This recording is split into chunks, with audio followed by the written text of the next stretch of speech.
जिस उपदेश से राम जी को राजकुमार भगवान राम बने, वो उपदेश आप सुन रहे हैं। कितना ऊंचा ग्रंथ है। इसको वाल्मीकि रामायण भी बोलते, योग वशिष्ठ महारामायण भी बोलते। राम तीर्थ ने इसी का बार बार अध्ययन किया था।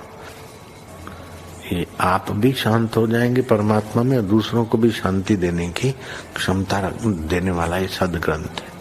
इसको वेदांत का सिद्धांत ग्रंथ बोलते हैं।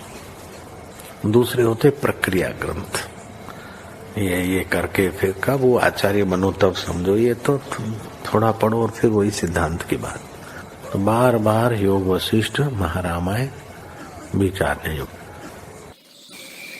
ओम श्री सद्गुरु परमात्मने नमः। श्री वशिष्ठ जी बोले, हे राम जी, सब ओर से चित्त को रोककर चेतन तत्वों में विश्राम करो। द्वैत को लेकर चेतन तत्व का आश्रय न करो। जब सबसे निराश होगे और आत्म तत्व में स्थित होगे, तब विगत संग होगे और जीव का जीवत्व चला जाएगा।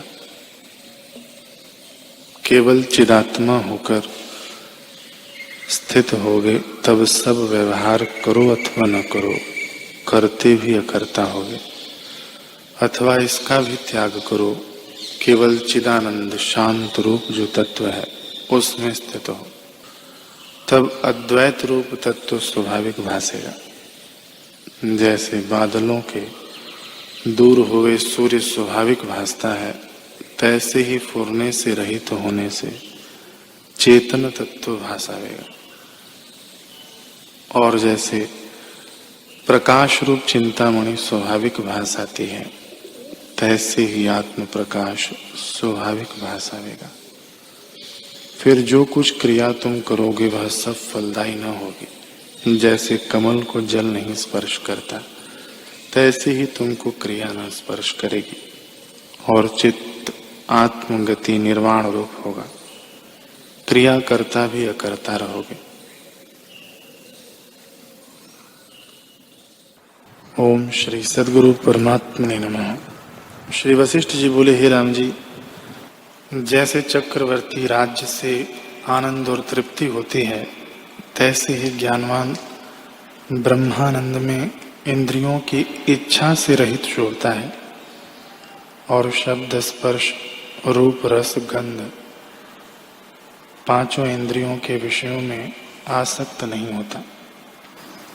सुंदर स्त्री, राग तंत्री के शब्द, स्त्रियों के गाने और कोकिला पक्षी और गंधर्व गंधर्वी आदि के जो गायन हैं, उनमें वह आसक्त नहीं होता।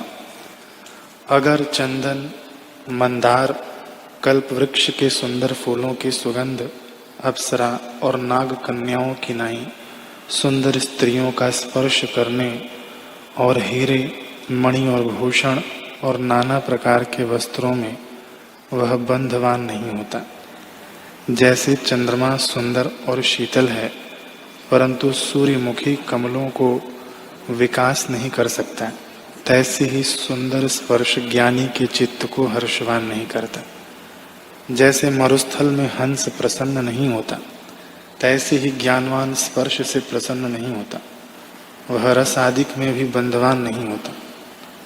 दूध, दही, घृत आदि रस, भोक्ष, भोज्य, लेह्य और चोष्य, इन चारों प्रकार के भोजन और कटुक, तीक्ष्ण, मीठा, खारा आदि जितने रस हैं, इनकी इच्छा ज्ञानवान नहीं करते और किसी में बंधवान नहीं होते।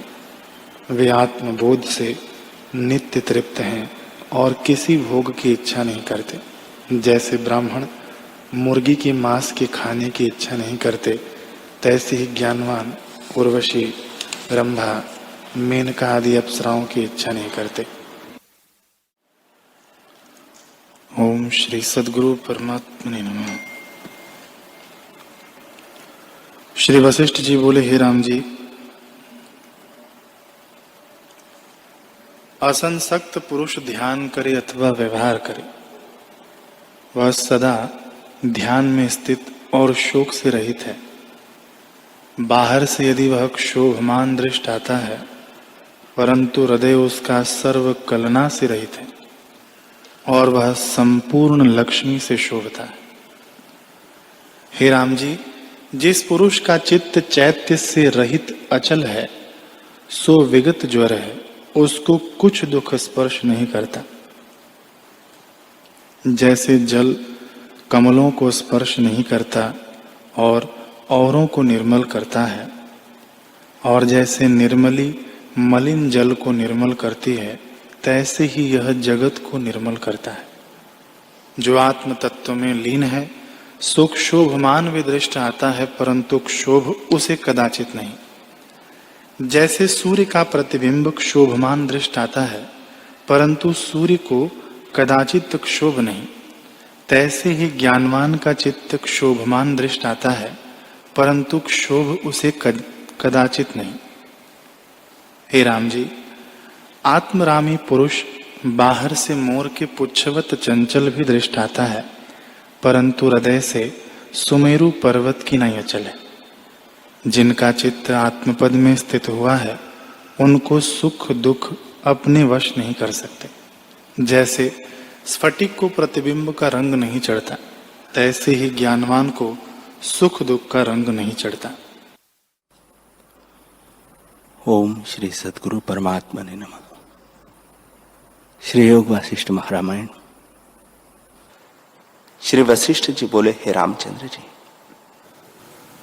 जिनका भोग और ऐश्वर्य में चित्त खींचा है, वे नाना प्रकार के राजस तामस और सात्विक कर्म बड़े आरंभ से करते हैं, पर वे मूढ़ आत्म शांति नहीं पाते। जब वे भोग की तृष्णा से रहित हो, तब आत्मा को देखे। जिस पुरुष को इंद्रिया वश नहीं कर सकती, वह आत्मा को हाथ में बेल फलवत प्रत्यक्ष देखता है। और जिस पुरुष ने विचार करके अहंकार रूपी मलिन शरीर का त्याग किया है, उसका शरीर आत्मरूप हो जाता है। जैसे सर्प कंचुली को त्यागता है और नूतन पाता है, तैसे ही मिथ्या शरीर को त्याग कर आत्म विचार से वह आत्म शरीर को पाता है। ऐसे जो निरहंकार आत्मदर्शी पुरुष है, वे जगत के पदार्थों में आसक्त भासते हैं, पर जन्म मरण नहीं पाते। जैसे अग्नि से भुना बीज खेत में नहीं उपजता, तैसे ही ज्ञानवान फिर जन्म नहीं पाता। जिस अज्ञानी की भोगों में आसक्त बुद्धि है, वह मन और शरीर के दुख से दुखी होकर बारंबार जन्म और मरण को पाता है। जैसे दिन होता है और फिर रात्रि होती है, तैसे ही वह जन्म मरण को पाता है। इससे तुम अज्ञानी की नहीं न होना। व्यवहार चेष्टा जैसे अज्ञानी की होती है, तैसे ही करो, परंतु हृदय से भोग आदि की ओर चित्त न लगाकर आत्मपरायण हो। राम जी ने पूछा, हे भगवान, आपने जो कहा कि संसार चक्र दासुर के आख्यानवत है, कल्पना करके रचित है और उसका आकार वास्तव में शून्य है, यह आपने क्या कहा? इसको प्रकट करके कहिए। श्री वशिष्ठ जी बोले, हे रामचंद्र जी, माया रूप जगत मैंने वर्णन के निमित्त तुमसे कहा है, और दासुर के प्रसंग से कुछ प्रयोजन न था, परंतु तुमने पूछा है तो अब सुनो। हे रामचंद्र जी, इस सृष्टि में मगध नाम एक देश है, जो बड़े बड़े कदम्बों, वनस्पति और तालों से विचित्र रूप पंखों सहित मन को मोहने वाला अनेक वृक्षों और फल फूलों से पूर्ण है, जिन पर कोकिला आदि पक्षी शब्द करते हैं। उस नगर में एक धर्मात्मा तपसी दासुर नाम हुआ, जो वन में जाकर कदम्ब वृक्ष पर बैठकर तप करता था। राम जी ने पूछा, हे भगवान, यह ऋषिश्वर तपसी वन में किस निमित्त आया था और कदम्ब वृक्ष पर किस निमित्त बैठा, वह कारण कहिए। वशिष्ठ जी बोले, हे रामचंद्र जी, सरलोमा नाम ऋषिश्वर उसका पिता मानो दूसरा ब्रह्मा उस पर्वत पर रहता था। उसके गृह में दासुर नाम पुत्र हुआ, जैसे बृहस्पति के ग्रह में कच हो। निदान दासुर संयुक्त उसके वन में चिरकाल व्यतीत किया और आयु के क्षीण हुए देह का त्याग कर स्वर्गलोक में गया। जैसे पक्षी आलय को त्याग कर आकाश में उड़ता है, तब उस वन में दासुर अकेला रह गया और पिता के वियोग से ऐसे रुदन करने लगा जैसे हथिनी वियोग से कुरलाती है, और जैसे हिम ऋतु में कमल की शोभा नष्ट हो जाती है, तैसे ही वह दीन हो गया। वह अदृष्ट शरीर वन देवी थी। उसने दया करके आकाशवाणी की कि हे ऋषिपुत्र, अज्ञानी के नहीं क्या रुदन करता है? यह सर्व संसार असत रूप है, तो इस संसार को देखता नहीं कि यह नाशरूप और महाचंचल है। सब काल उत्पन्न और विनाश होता है और कोई पदार्थ स्थित नहीं रहता। ब्रह्मा से आदि कीट पर्यंत जो कुछ जगत तुझको भासता है, वह सब नाशरूप है, इसमें कुछ संदेह नहीं। इससे तू पिता के मरने का विलाप मत कर। यह बात अवश्य इसी प्रकार है कि जो उत्पन्न हुआ है वह नष्ट होगा, स्थिर कोई न रहेगा। जैसे सूर्य उदय होकर अस्त होता है। हे रामचंद्र जी, जब इसी प्रकार उस देवी की वाणी दासुर ने सुनी तो धैर्यवान हुआ, और जैसे मेघ का शब्द सुनकर मोर प्रसन्न होता है, तैसे शांतिमान होकर यथाशास्त्र पिता की सब क्रिया की। उसके अनंतर सिद्धता के निमित्त तत्पथ का उद्यम किया, परंतु अज्ञान हृदय में था। ऐसा क्षोत्रिय होकर तप के निमित्त उठ विचार किया कि कोई पवित्र स्थान हो, वहां जाकर तप करो। निदान देखता देखता पृथ्वी के किसी स्थान में चित्त विश्रांतिमान न हुआ। सब पृथ्वी उसको अशुद्ध ही दिखी। कहीं कोई विघ्न भासे और कहीं कोई विघ्न दृष्टिगोचर हो। निदान उसने विचार किया, और स्थान तो सब अशुद्ध है, परंतु वृक्ष की शाखा पर बैठकर तप करो। ऐसा कोई उपाय हो जो वृक्ष की शाखा के अग्रभाग में स्थिति पाऊं। ऐसी चिंतना करके उसने अग्नि जलाई और अपने मुख का मांस काटकर होम करने लगा। तब देवता का मुख जो अग्नि है, उसने विचारा कि ब्राह्मण का मांस मेरे मुख में न आवे, और बड़े प्रकाश से देह धरकर ब्राह्मण के निकट आया और कहा, हे ब्राह्मण कुमार, जो कुछ तुझको वांछित वर है वह मांग। जैसे कोई भंडार को खोलकर मणि लेता है, तैसे ही तू मुझसे वर ले। तब दासुर ने पुष्प, धूप, सुगंध आदि से अग्नि का पूजन किया और प्रसन्न होकर कहा, हे भगवान, प्राणाहुति के पवन शरीर से मैंने तप करने के निमित्त उद्यम किया है,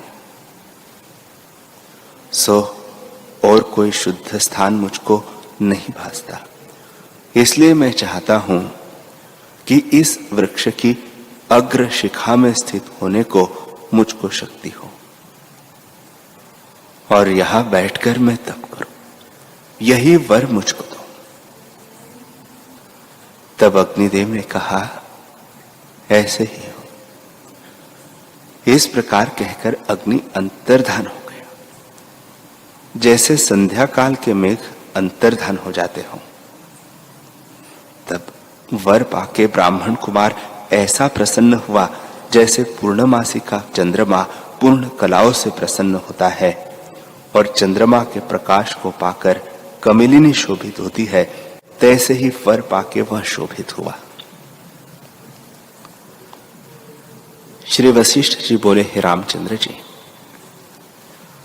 इस प्रकार वर को पाकर दासुर कदम्ब वृक्ष की टांस पा, जो अद्भुत और बड़ा सुंदर था और जिसका पत्र आकाश में लगता था, जा बैठा तो उसने दिशा का चंचल रूप कौतुक देखा कि दृश्य रूप मानो चंचल पुतली है।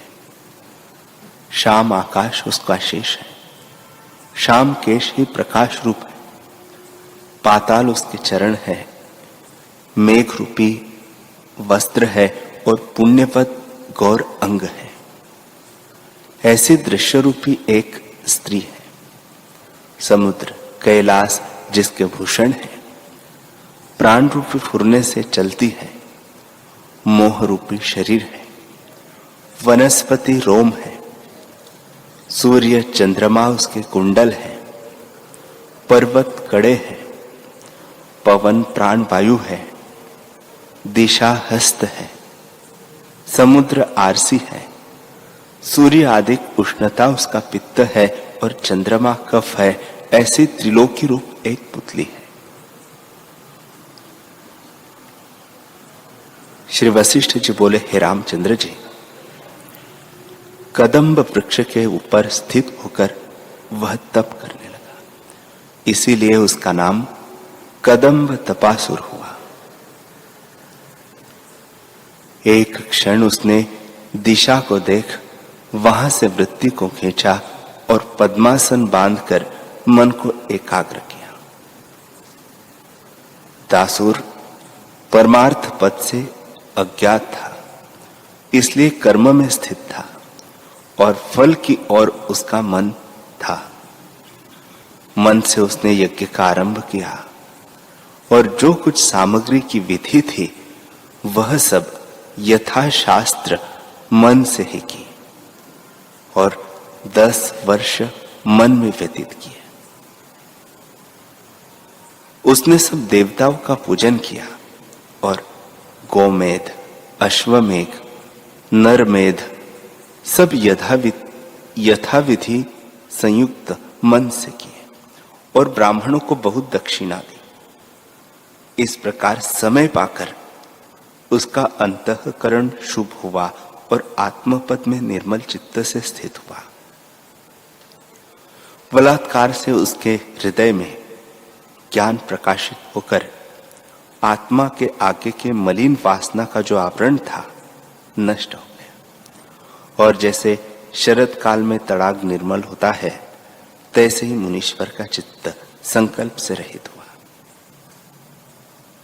एक दिन उसने एक वन देवी को, जिसके बड़े विशाल नेत्र, चपल रूप, पुष्पों के नाई दांत और रति के समान महासुंदर शरीर था, काम के मत से पूर्ण, मन को हरने वाली अग्रभाग में देखी कि नम्र होकर देखती है।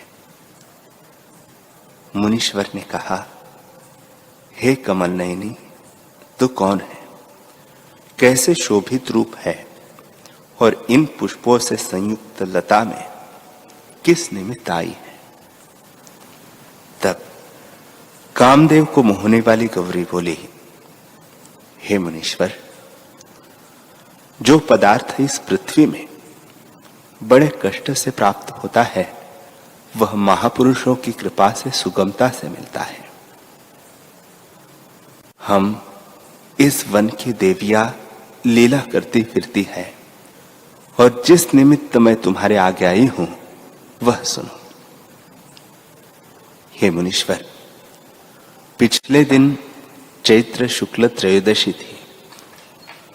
उस दिन इंद्र के नंदनवन में उत्साह हुआ था। सब वन देवियां एकत्र होकर त्रिलोकी से आई और सब पुत्रों संयुक्त पुष्पों से बड़ी विलास क्रीड़ा करती थी, पर मैं अपुत्र थी। इस कारण मैं दुखित हुई और उस दुख को दूर करने के लिए तुम्हारे पास आई हूं। तुम अर्थ के सिद्ध करता हो और बड़े वृक्ष पर स्थित हो। मैं अनाथ पुत्र की वांछा कर तुम्हारे निकट आई हूं।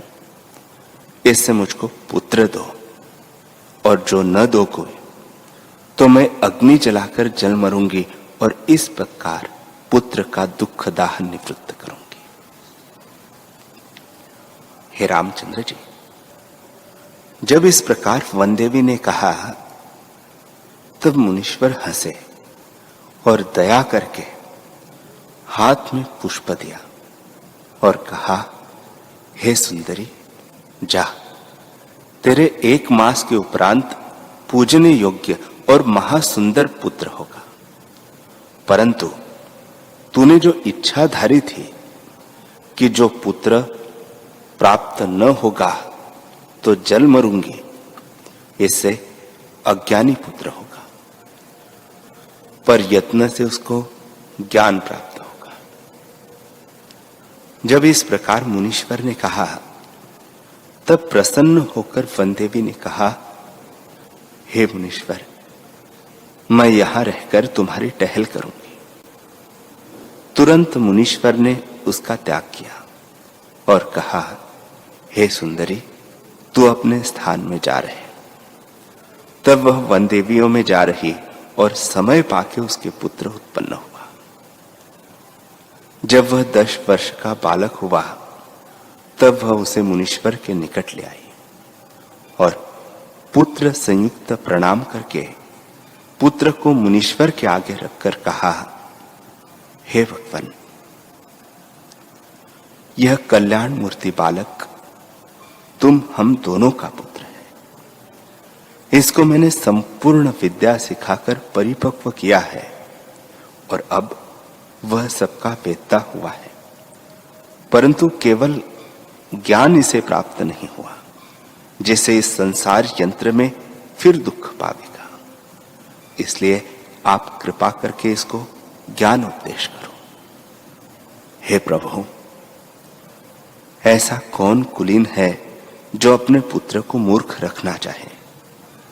हे रामचंद्र जी, जब इस प्रकार देवी ने कहा तब मुनीश्वर बोले, तुम उसको यहां छोड़े जाओ। तब वह वनदेवी उसको छोड़कर चली गई। बालक पिता के पास रहा और बड़े यत्न से उसको ज्ञान की प्राप्ति हुई।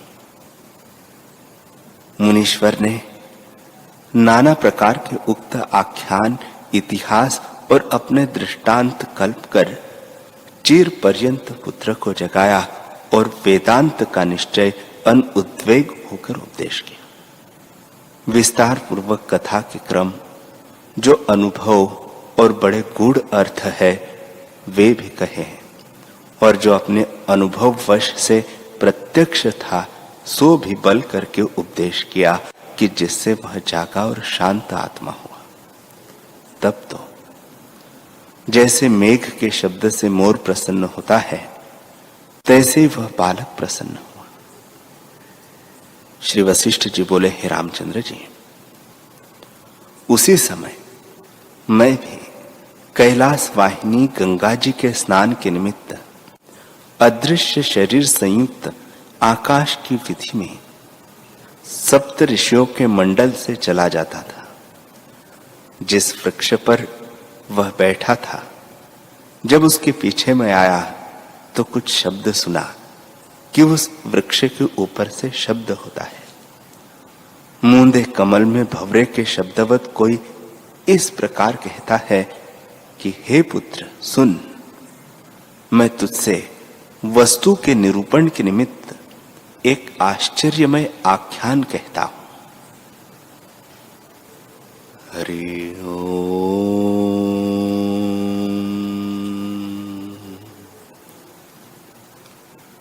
हरि ओम।